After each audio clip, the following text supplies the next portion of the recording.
Hoy la Ciudad de Buenos Aires tiene cerca de 300.000 personas que tienen discapacidad, es el 10% más o menos de la ciudad, que no es que la discapacidad es súper visible, está re invisibilizado. Muchas madres y muchos padres en las escuelas, los docentes, empezaron a decirnos, los chicos están perdidos en el teléfono, ¿por qué no te haces un test genético? Bueno, listo, dale. Y lo miro a Jorgito y le digo, son malas noticias. Sí, no me voy a olvidar más que en el momento en que me avisaron me dijo, bueno, pero vos quédate tranquila porque vos podés abortar y no pasa nada. ¿Qué te cambió a vos? Yo creo que me puso todo en perspectiva. Y el derecho a la vida adulta independiente es como también todo un temón dentro de la discapacidad que nadie abordó. Todos somos distintos. La diversidad es como la norma.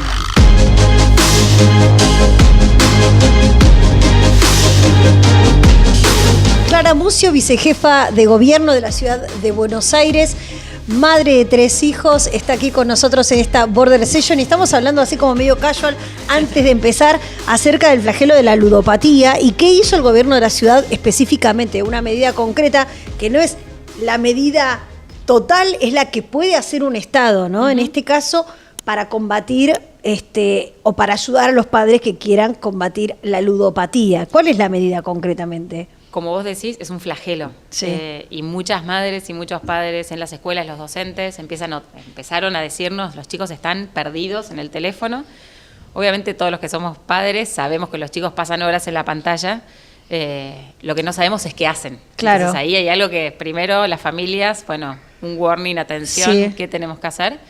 Y después sí, desde el Estado, bueno, junto con Lotería, lo que empezamos a hacer es medidas concretas. Primero nos reunimos con especialistas, las distintas áreas de gobierno, Ajá. pero sí LOTVA, medidas concretas. Que no se puede registrar ningún nuevo operador en la Ciudad de Buenos Aires que tenía licencia libre. A partir de 2019 en la Ciudad de Buenos Aires el juego online estaba permitido y había una suerte de poder inscribirse si cumplías con determinados requisitos, Sí. libremente. A diferencia de como pasa en algunas provincias que por ahí tenían un tope.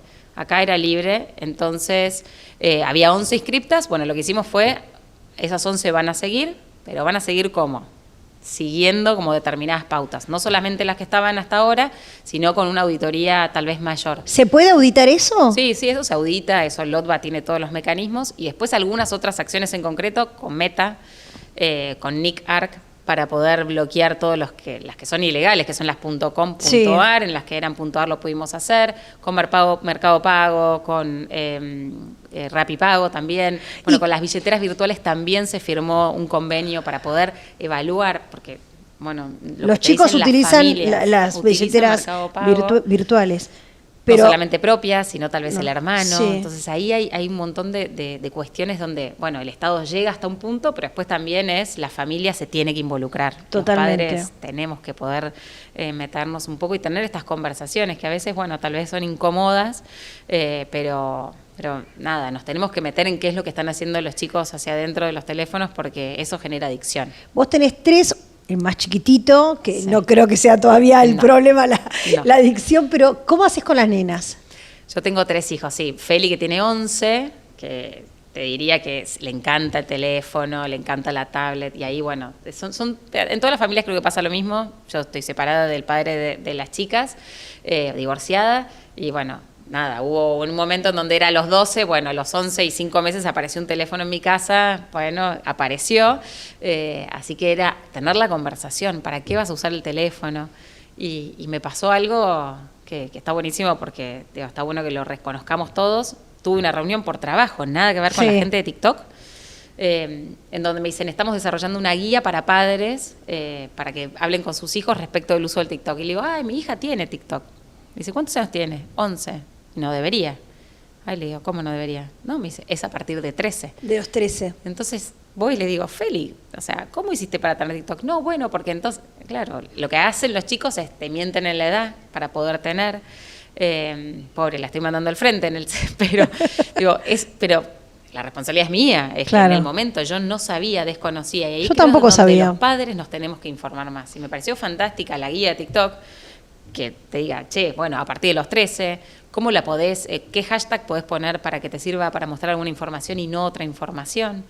Y después, por ejemplo, la otra que le sigue, Bernardita, que tiene 9, a ella le encanta construir.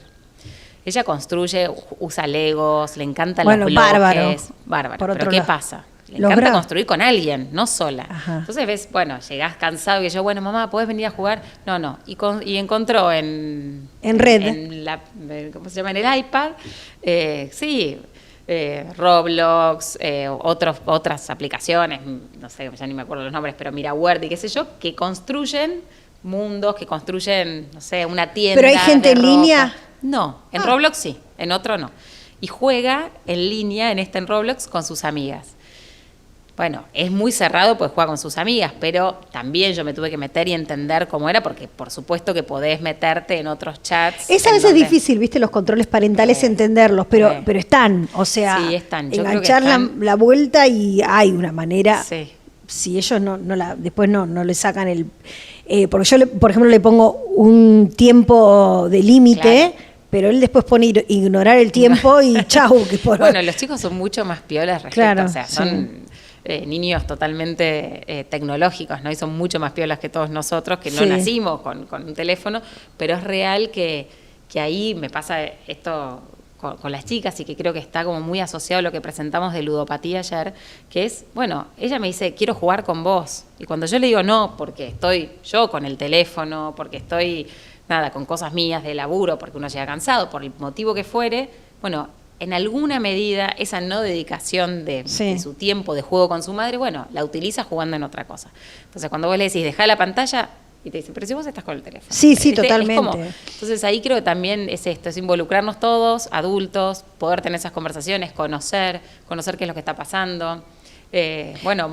Modernizarnos un poco todos también. No, y además como hacemos de ponerles a ellos un límite con el tiempo, también ponernos a nosotros mismos. Total. Y el hecho de dedicar tiempo al uno a uno también es piola, porque si uno no se autocontrola y autopone un límite, es como, pero viste, a veces a la noche es el momento en el que uno puede estar... puede seguir trabajando hasta las 12 de la noche, uno no, Sí, pero también total. puede entre las 10 y las 11 cortar un ratito para estar con ellos. En toda la vida has trabajado desde los distintos lugares, vamos a decir que bueno, vos empezaste con la gestión de Mauricio Macri, seguiste con la de Rodríguez Larreta, y cuando nos conocimos me contaste que venías de un trabajo con personas con discapacidad de tu carrera política, como que siempre estuviste cerca, ¿no? A ver, más o menos. Y si querés, mi primera cercanía con todo el tema de la discapacidad en realidad fue en mi infancia, porque mis papás tenían... nací en la Ciudad de Buenos Aires, pero viví siempre en el Partido San Miguel, y mis papás tenían en José C. Paz un hogar para personas con discapacidad. Eso. Después, eso fue como, si querés, como la primera aproximación construida en las casas, eran familias sustitutas. Pero después, ¿Tus papás eran familias sustitutas o tenían un centro donde había esas familias sustitutas? Ellos con unos amigos construyeron este centro, que es un hogar granja, San Francisco de Asís, que está en José C. Paz, que sigue funcionando. Es más, algún día dije, voy a volver, nunca volví. ¿No volvés hace mucho? No, un montonazo, porque ellos formaron parte durante un tiempo y después se fueron. ¿Y vos ahí cuando ellos formaban parte, vos estabas ahí o no? Sí, pero yo tendría 8, 9 años. Nosotros somos muchos hermanos y los fines de semana ayudábamos a la construcción. Me acuerdo que se hacían, qué sé yo, fiestas para recaudar plata para el centro. Y bueno, y eran familias sustitutas que acogían a personas con discapacidad que no tenían familiares. Y eso fue como el primer momento. Y después, sí, por supuesto, tuve alguna relación, porque tengo un primo que tenía autismo, que yo no lo llegué a conocer, pero estaba dentro de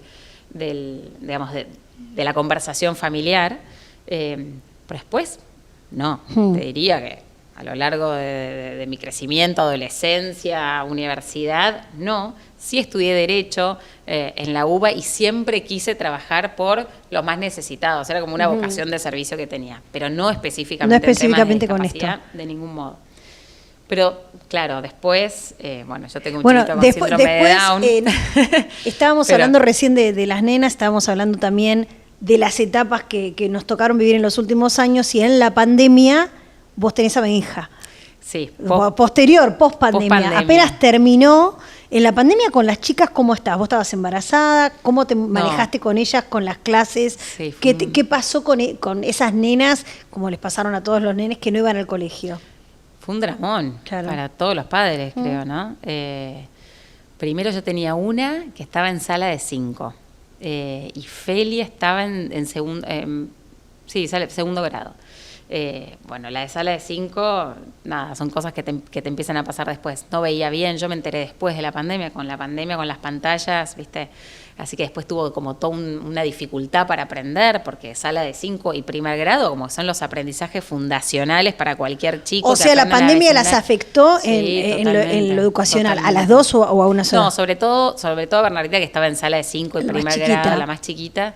Pero yo me acuerdo porque además, digo, desde mi rol en ese momento, yo estaba recién asumida como ministra de Espacio Público, que también fue algo rarísimo, porque había trabajado 10 años en el ministerio, había llegado a ser ministra, como yo siempre digo, con un montón de sueños, ilusiones, ganas de hacer, y en marzo se cerró la ciudad. Totalmente. Y toda la gente tenía que estar adentro. Y lo que yo quería hacer, que era transformar la ciudad, que los parques se usaran, que mejorar las veredas, la accesibilidad, todo lo que quería hacer, bueno, la gente estaba adentro. Uh-huh. Después, obviamente, tuve esa revancha cuando el espacio público empezó a ser ese lugar en donde nos sentíamos todos con alguna posibilidad de encontrarnos, porque era más seguro que estar encerrados, pero sí la administración de la organización con mis hijas. Más agotador que ser vicejefa de gobierno. No, y yo era trabajadora esencial. Sí, o sea, yo trabajaba todos los días, y todos los días durante la gestión de la pandemia en la ciudad, nosotros hicimos de todo.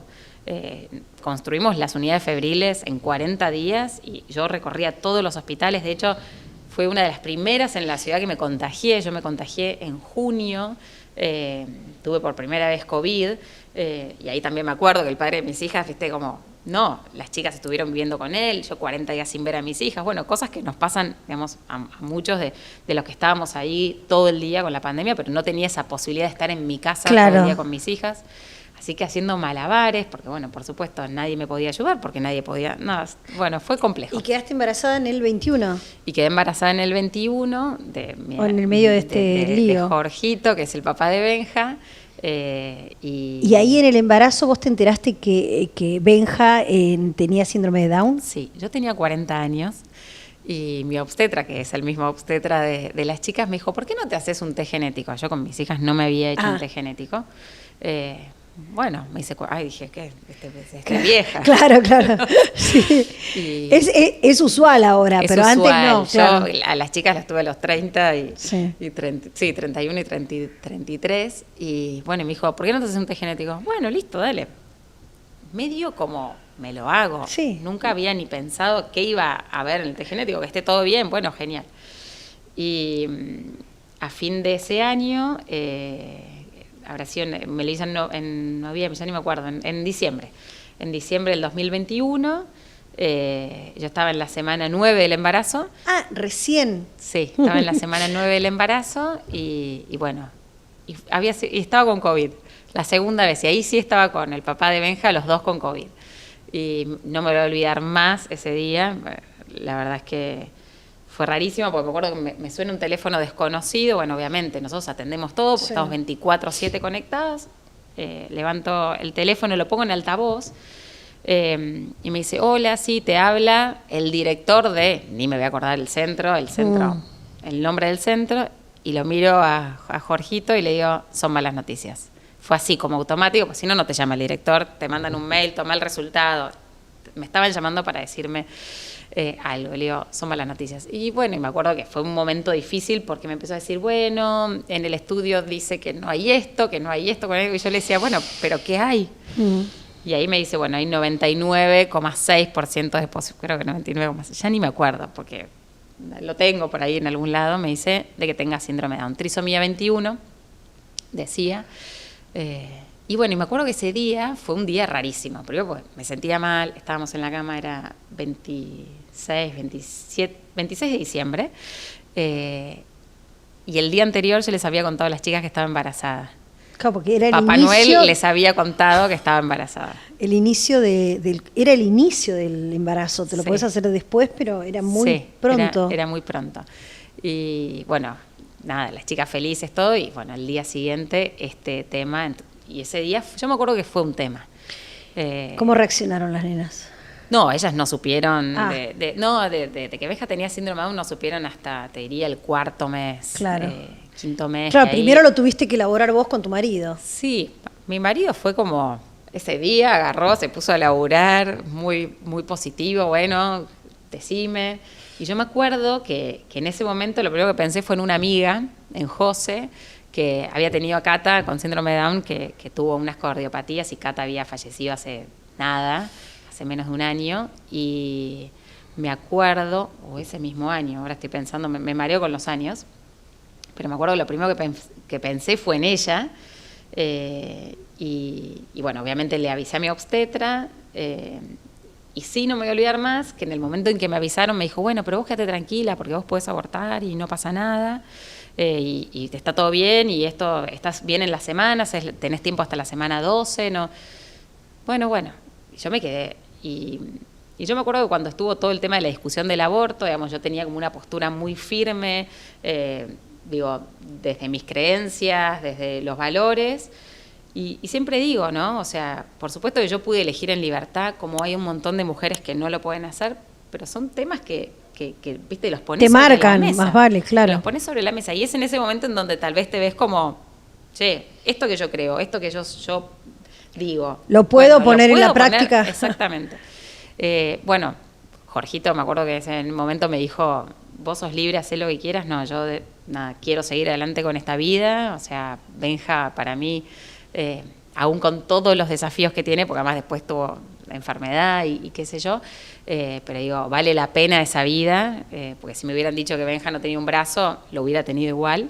Y hay todo un tema alrededor, ¿no? Como del aborto o la no elección de tener hijos que ya vienen con Sí. alguna malformación o con algún diagnóstico. Vos tenés una formación y o sea, a ver, creciste en una familia cristiana, Sí. tenés un hermano que es beato, Sabes ¿cómo todo, es? sabes todo. No, sí. Es la mejor investigadora. Sí, mis papás muy creyentes, siempre muy abiertos igual, Sí. pero sí, yo fui a un colegio católico, iba a misa. Después, obviamente, en la adolescencia uno se rebela contra Sí. todas esas cosas, pero bueno, sí, Guille, nosotros somos 6 hermanos, el tercero, yo soy la cuarta, el tercero, Guillermo, estuvo en el seminario, no llegó a ser cura, antes de ser cura él se murió de una enfermedad, tuvo cáncer, tuvo un linfoma, es un cáncer a las células linfáticas, y después de varios años, bueno, empezaron a aparecer testimonios de gente que le pedía cosas, que le rezaba, y bueno, y la iglesia le inició todo un proceso de canonización, se llama, yo la verdad no desconocía, no tenía Sí, muy sí, idea sí. cómo era eso, y así que es siervo de Dios, que es como la primera instancia. Después es beato y después es santo. Así que, pero bueno, Pero es mi digo, todo hermano. eso te atravesaba, digamos, toda esta historia familiar y tus creencias personales y también tus dichos públicos, porque vos también tuviste una postura en el momento en el que se debatía la ley del aborto, te atravesaba en lo más íntimo de tu ser. Totalmente. O sea, dentro de tu panza, ¿no? Sí, Una totalmente. cosa- Y digo, y ahí yo siempre trato de ser como muy consciente de lo que pueden estar atravesando un montón de mujeres y digo, yo pude elegir en libertad. Yo tenía un marido, una red, trabajo, una familia, entonces no juzgo a nadie. Sí, obviamente que quiero apostar y sobre todo por la vida de estos chicos que tal vez vienen con algunas dificultades y que nos animemos, ¿no? Porque, digo, bueno, abrazar esa diversidad. Hay un posteo en tu Instagram a donde pones una publicidad de Coca-Cola y que habla acerca de la felicidad de la familia, que lo rescata la marca como una cosa curiosa en los tiempos que corren. Y también leía estos días que había una baja en la natalidad en la ciudad de Buenos Aires, ¿no? Como que no está tan de moda esto de armar familias grandes o aceptar los hijos que el destino o que Dios o lo que creas te envíe, ¿no? Como que pareciera como de otro tiempo el planteo puesto así. Yo me acuerdo cuando entré en la UBA, un día dije, tengo 6 hermanos y me miraron como diciendo, tus viejos no tienen televisión. Sí. Viste, 6 hermanos era un montón. Sí. Hoy 3 es una familia muy numerosa Sí. en estos tiempos. Y sí, bueno, en la Ciudad de Buenos Aires, por ejemplo, la natalidad bajó a la mitad. O sea, en los 80, de cada 10.000 niños que nacían, espérame, porque ahí sí, es la mitad de lo, Sí. o sea, Ahora nacen la mitad de lo que nacían. de lo que hace nacían, 10, proporcional 20 años, al 30 años. crecimiento demográfico. Sí. Y tiene que ver eso con muchas cosas, creo yo, ¿no? Digo, y tampoco nos vamos a poner a analizar Sí, el no porqué, podemos cuestiones saberlo. sociales, cuestiones culturales. Las mujeres también demoramos más en tener porque queremos trabajar, queremos Sí. ser profesionales y eso demora, tal vez más. Uno es más consciente de las necesidades o quiere darle, no sé, una mejor calidad de vida a sus hijos y la verdad es que la cosa está difícil, no puedes tener tu casa, entonces hay un montón de cuestiones. Yo lo que sí siempre como trato de poner sobre la mesa, che, está bueno, es un lío, sí, es real, es un lío, hay que hacer malabares todo el día, pero está bueno. Está bueno tener una familia, está bueno tener esa posibilidad de criar a tus hijos. Y como siempre lo digo desde, por supuesto, desde mi lugar, en donde tengo esta posibilidad de que mis hijas tengan un techo también, ¿no?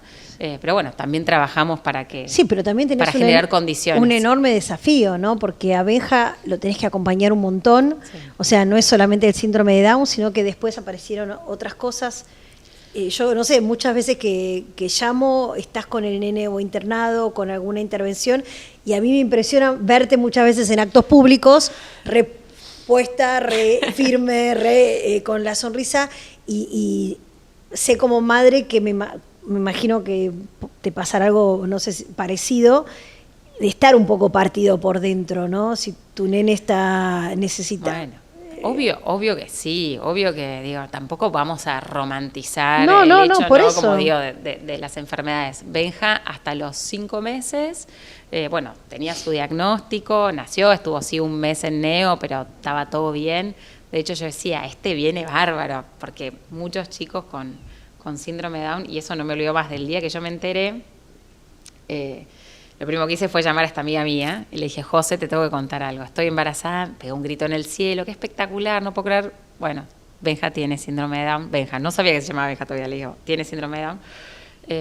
Y me dijo, no googlees, no googlees. Bueno, lo primero que hice fue primero googlear, que haces es googlear. Me dice, nadie te va a contar lo espectacular que va a ser tu vida con Benja. Sí. Me lo decía ella que su hijita se había muerto a los 3 años, casi 4 años. Gata. Y espera porque quiero retomar lo que te iba a decir. No, que yo te decía de la enfermedad. Y Benja hasta los 5 meses estuvo bárbaro, no tuvo cardiopatía, o sea, dormía bárbaro, tomó teta, ¿viste? Era como todo lo que me decían, no, tiene la lengua para afuera, no vas a poder. Yo le di teta, era como, bueno, todo bárbaro. Y a los 5 meses empezó a tener unos movimientos que la realidad es que yo no sabía qué eran. Nosotros decíamos, ¿qué le pasará? Hacía como unos espasmitos. Hasta que, bueno, por supuesto lo filmamos, empezamos a ver que cada vez que hacía esos espasmitos después empezó a llorar, entonces empezaron, viste, como a pasar algunas alertas desde el conocimiento total. Bueno, hice un video, se lo mandé a mi pediatra, a Edu Moreno Vivot en ese momento, y me dijo, ya ándate al Fleni, ya ándate a una clínica especializada. Y bueno, y ahí le descubrimos que Benja tiene una enfermedad que se llama síndrome de West, que es súper rara. La tienen, o sea, el síndrome de West la tienen uno cada entre 1.000 chicos, o sea, el síndrome de Down lo tienen uno cada 6.000 chicos, entre uno cada 6.000 y 10.000 chicos. Bueno, el síndrome de West es uno, es mucho, es muy rara, son unos como espasmos, sí, son como epilepsia, convulsiones, son como convulsiones constantes, que son descargas en el cerebro. Y bueno, tiene toda una medicación, todos unos tratamientos. Que hay que encontrar la seguir, medicación también, ¿no? ¿Cuál es la medicación mejor? Entonces, a partir de ese febrero, que fue el febrero del año pasado, Benja entró en una serie de internaciones, después tuvo neumonía. Bueno, la verdad es que sí, fue un año súper complicado, porque estuvo casi 200 días internado. De los 365, 200. En hospital y en casa, con internación domiciliaria mucho tiempo, y eso hace que, como decíamos antes, ¿no?, las familias se tengan que reacomodar, obvio, a acompañar eso. ¿Qué haces con tus hijos? No puedes salir a la calle, estás todo el día con barbijo porque no se puede contagiar ninguna otra cosa. Y por momentos, como vos decís, por momentos es agotador, triste, porque vos decís, ¿qué va a pasar con la vida de mi hijo? Uh-huh. Empezás a pensar, che, ¿habré hecho bien? O sea, digo, hay muchas cosas que se te atraviesan por la cabeza.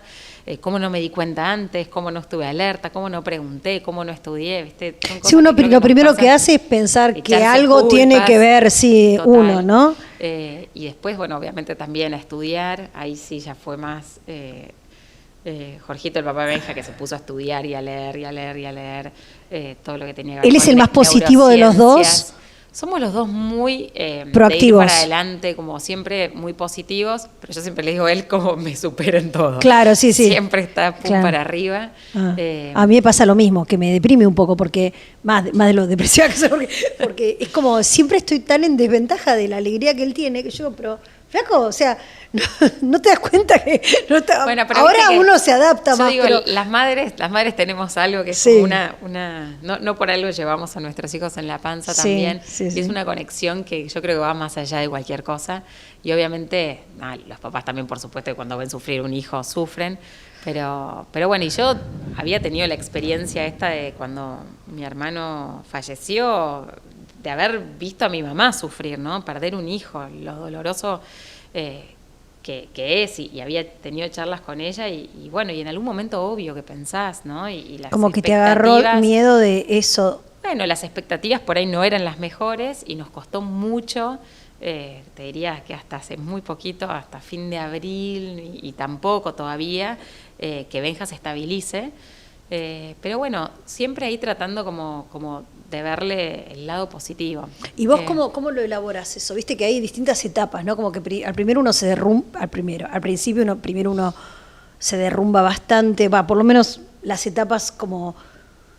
A mí no me gusta esto que dicen los psicólogos, tenés que duelar el hijo que pretendías tener y aceptar. Hay mucho de eso, sí, sí. O sea, está bien, entiendo el concepto, pero me daba mucha cosa pensar que este nene hermoso no es el hijo que yo quiero, ¿no? O sea, no lo voy a duelar porque es lo que yo quería, es mi hijo, ¿no? No se me ocurre pensar en otro nene que reemplace a este nene, ¿no?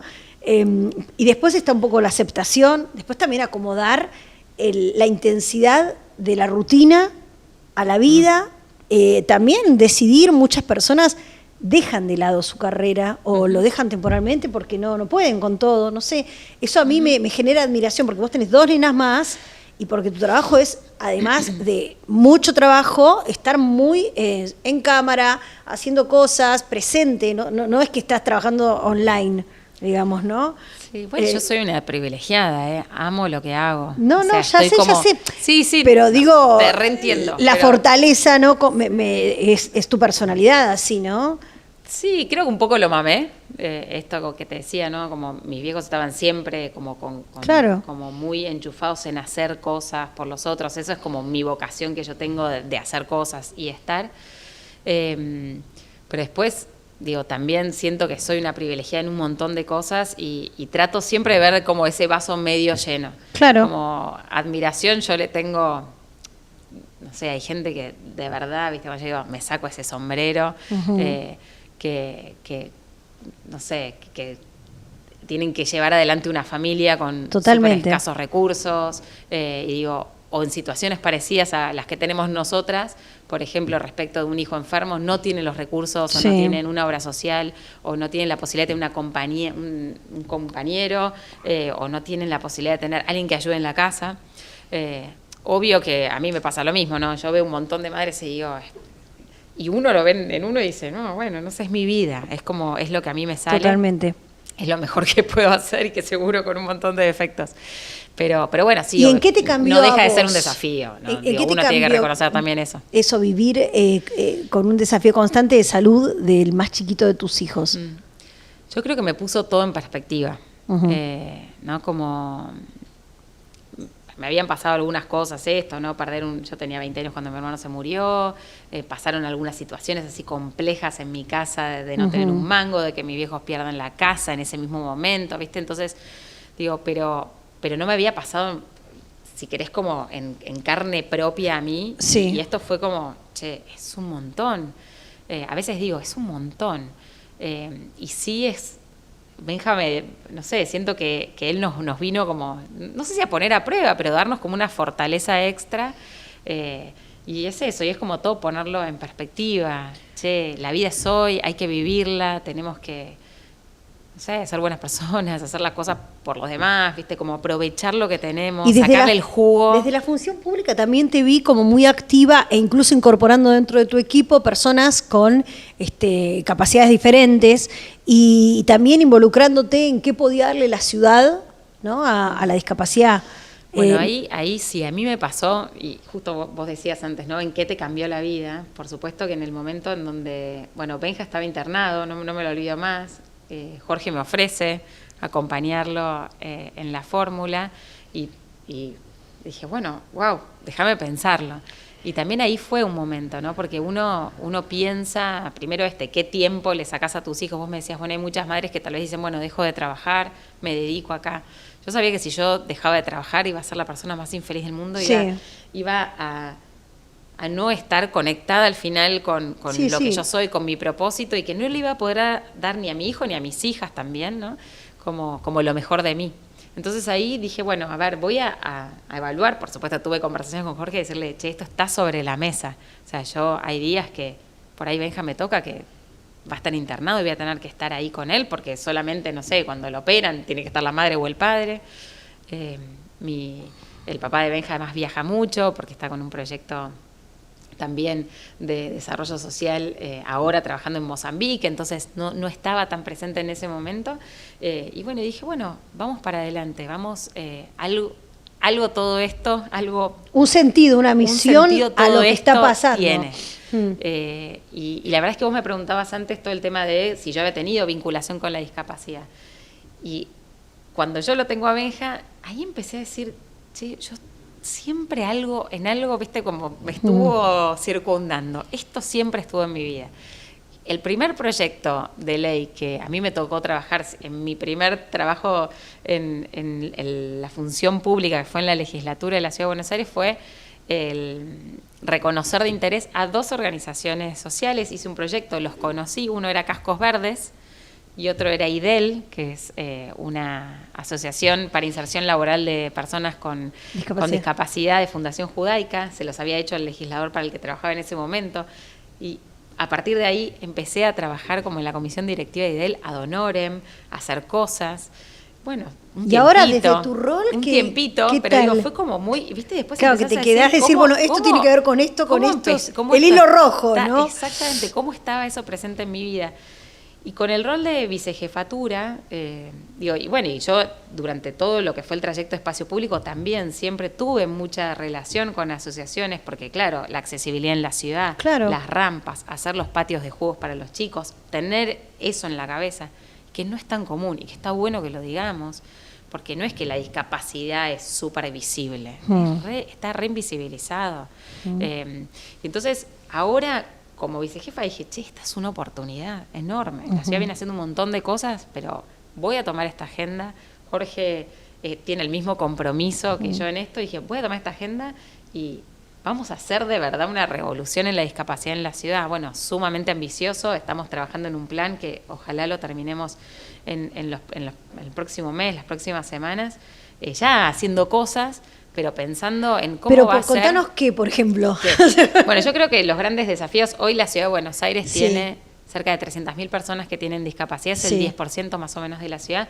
Primero... Es el 10% de la gente que vive en la ciudad tiene discapacidad. Sí. Primero hay que tener datos. Sí. Y ahí hay como, es la primer gran, digamos, si querés, la primer gran dificultad que todos en la Argentina tenemos. Sí.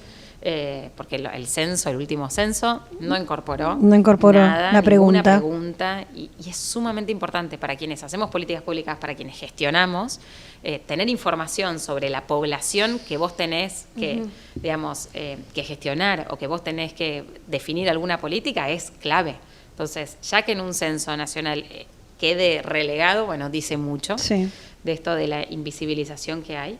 En la ciudad tenemos información, pero ahora queremos aprovechar para poder salir a hacer todo un censo y tener información más clara, pero sí la información que tenemos, que es del 2018, es el 10% de la población, más o menos 300.000 personas en la ciudad tienen discapacidad. Mucha información la tenemos a través del certificado de discapacidad, pero muchas personas no lo tramitan al certificado de discapacidad por un montón de cuestiones que no vienen al caso. Pero bueno, sí sabemos que hay una población y que es una población grande, silenciosa, y no solamente son las personas, sino todo el entorno. Obvio. Esto que hablábamos antes, Tal las cual. familias, es un montón los de vecinos, gente. los Sí. familiares, las terapeutas, las asistencias, los médicos. Hay un montón de gente que los rodean y yo creo que si nosotros logramos transformarle un poquito la vida, no solamente a la persona, sino también a todo el ecosistema, haciendo distintas cosas, ahora te cuento un poco qué, por dónde vamos, digo, realmente vamos a hacer una sociedad mucho mejor, más inclusiva, más amorosa, más solidaria y mucho más rica. Obvio. Y el desafío tiene que encontrar, digamos, el desafío que tenemos es encontrar en el qué, en el corto, en el qué en el mediano y en el qué en el largo plazo, qué es lo que vamos a hacer. Y los principales desafíos que encontramos cuando, por supuesto, entrevistamos a casi todas las organizaciones, nos juntamos con padres, bueno, digo, porque uno tiene su experiencia, pero el universo es tan diverso. Digo, la cantidad de discapacidades que hay son enormes y incluso en un mismo espectro pueden haber distintas tipologías. Bueno, pero la accesibilidad a la información, primero. Hay como un déficit de información enorme. Tal vez te pasó a vos, a mí me pasó cuando me dijeron de Benja, claro, lo primero que hice fue googlear y cuando googleé era todo un horror y hasta que no me conecté con otro grupo o red de madres, no tuve la información que yo necesitaba. Aún incluso, digo, como siempre digo, teniendo este privilegio de tener información, de laburar en el gobierno y poder haber llamado a COPIS en ese momento. Pero bueno, el acceso a la información es primero. Después, la accesibilidad física es clave. La accesibilidad a la salud también es clave. Digo, una persona que no puede tener acceso a la salud, que no puede tener las terapias que necesita, no puede seguir creciendo a lo largo de la vida en los otros desafíos. Y te pone en alerta, por ejemplo, el decreto que se difundió que podría estar trabajando el presidente Milei sobre un recorte en discapacidad. Bueno, yo me reuní con el director de Andis, Españuelo, sí.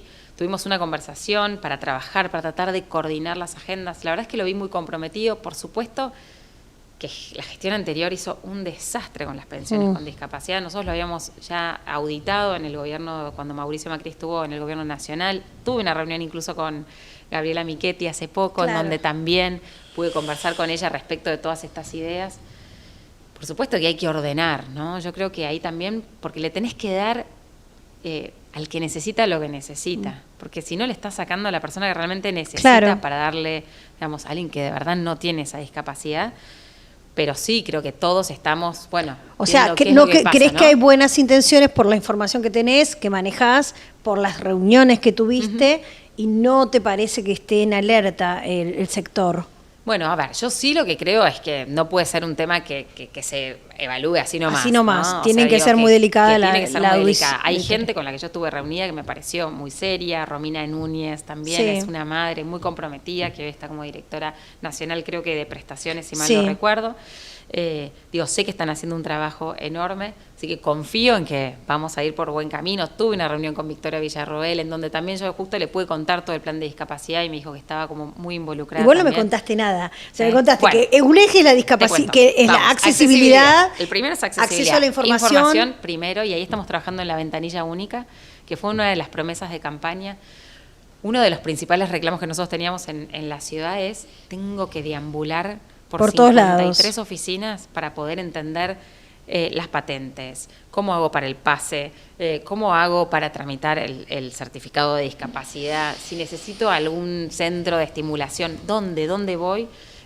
Bueno, para todo eso lo que estamos desarrollando es una aplicación que no solo sea virtual, sí vamos a tenerla virtual, pero sino que también toda esa información es esta ventanilla única, que no está el nombre, porque digo, pongámosle un nombre un poco más, no sé, lindo, pero es un lugar, es un dispositivo con toda la información para que todas las personas con discapacidad y sus familias puedan decir, bueno, acá tengo esta información, todo lo que yo necesito, en donde además también se pueda subir el privado, entonces en donde podamos tener información, vos tenés un restaurante, un museo accesible, bueno, pero por ejemplo de terapeutas o sea, vos podés encontrar información pública o también terapeutas con geolocalización. Al principio era información pública, pero empezamos a tener bastantes reclamos de, ¿por qué no empezamos a meter a, bueno, todos los terapeutas con estrellitas, no estrellitas. Bueno, Tal también cual. hay una cosa también muy ahí, ¿no? De encontrar las mejores ATs, Maneras, los mejores TEOs, y también nosotros, por supuesto, como Estado, es entender que esa información Pero tiene están que ser desarrollando pública. una app Estamos en la que desarrollando podría esa estar app. toda esta información concentrada, que es muchísimo. Es un montón.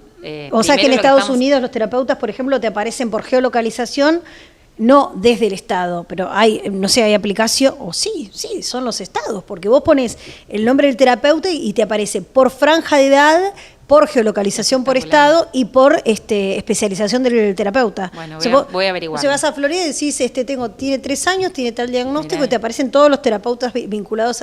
¿Dónde los podés encontrar? Y llamás para conseguir turno, Espectacular. ¿viste? Acá es muy difícil. Llaman a uno, a otro, todo medio de Sí, boca en boca. Termina siendo como la red. Sí, la ¿viste? Como red. que siempre la red bueno, vos tenés chat Sí, de mamis, pero es eso, es ¿viste? Es eso. como la red que cada uno tiene el chat.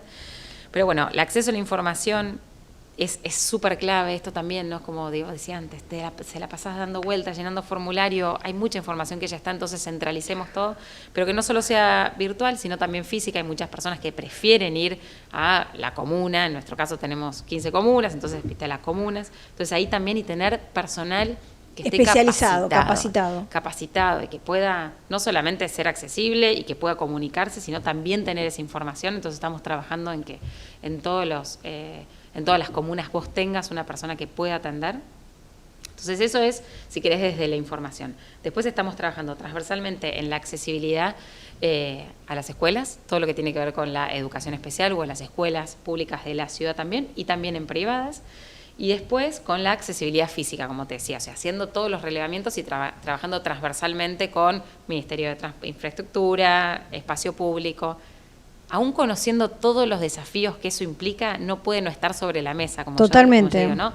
Sí, nosotros teníamos un plan de rampas de la ciudad, el 80% de las esquinas de la ciudad tiene rampas, muchas veces esas rampas no sirven para las personas que están en silla de ruedas.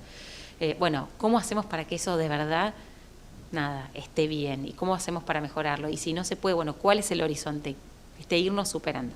Entonces es como un primer capítulo grande de accesibilidad. Después tiene todo lo que tiene que ver con formación, si querés. Ahí está lo de escuelas, con la parte más recreativa, porque si no, eso es importantísimo, sí, terapias. Todo es terapia, todo es trámites salud, y terapeutas, trámites, bueno, la parte recreativa. Hay muchos museos de la ciudad que son accesibles, que tienen muestras accesibles. Hace poquito estuve en el Centro Cultural San Martín, en la muestra, justamente ella es una artista que tiene autismo, que es su hija también, Lugar a Bello, que hicieron un libro lindísimo que se llama Sin Ofender.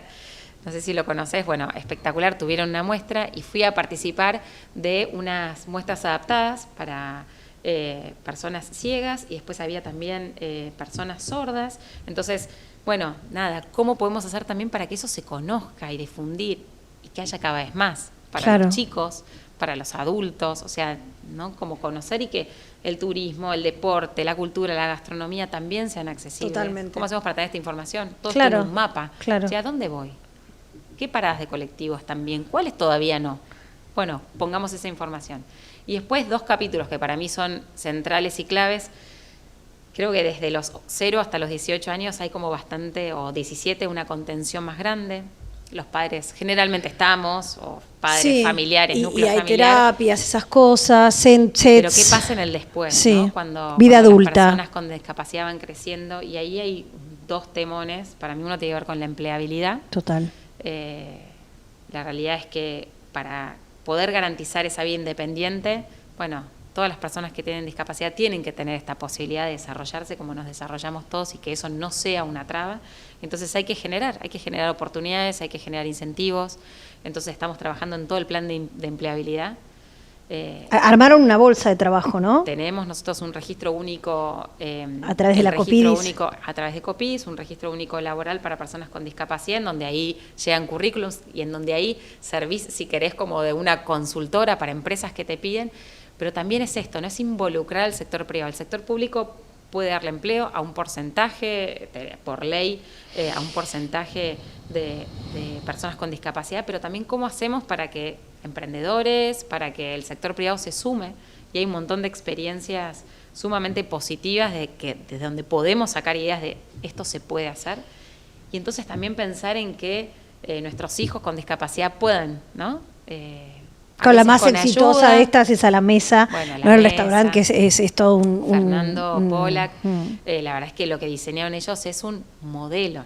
Ellos, su delivery es gastronomía, es comida, pero eso puede pasar y lo estamos trabajando. Incluso nos están ayudando a pensar en cómo eso puede pasar, también con incentivos económicos. ¿Cómo hacemos para, a través de las regulaciones de la legislatura también, y mi rol ahí en la legislatura, aprovechándolo, ¿no?, para poder trabajar en conjunto con la Comisión de Discapacidad en algunos proyectos que sirvan para poder poner sobre todo esto sobre la mesa? Queremos tener la primera oficina 100% para el año que viene, 100% atendida por personas con discapacidad en la ciudad, también para que sirva de faro para ver que esto se puede hacer. Y lo que hablábamos antes de vía independiente, también poder generar modelos de vivienda, ¿no?, accesibles para personas con distintas discapacidades. Eso es importantísimo, ¿no? Porque también toda persona, o sea, todas las personas con discapacidad quieren sacarse encima a los padres cuando son más grandes, y hay como una cosa de sobreprotección, y lo que más disfrutan las personas adultas es estar con otros pares, salir, pasear, lo mismo que disfruta cualquier ser humano, y el derecho a la vida adulta independiente es como también todo un temón dentro de la discapacidad que nadie abordó. Al final es eso, ¿no? Todas las personas somos sujetos de derechos, Total. O sea, todos tenemos que tener esta posibilidad de vivir en libertad, de elegir de decidir la vida que dónde queremos, vivir, ¿no? Y por supuesto que hay algunas personas que tienen más desafíos que otras, o que necesitan acompañante, o que necesitan algún soporte. Bueno, ¿cómo hacemos nosotros desde el Estado para poder nivelar un poco más la cancha, ¿no?, como para poder dar esos soportes? Así que ahí estamos trabajando también, y ahí son un montón de cosas. A mí me gusta hacer, tengo un equipo que hace, estamos además, sobre todo, reforzando ese equipo de discapacidad, generando más contenido, el observatorio de discapacidad también, esto que te decía antes, ¿no?, tener datos, tener información normativa comparada, ver qué se hace en otros lados del mundo. Claro.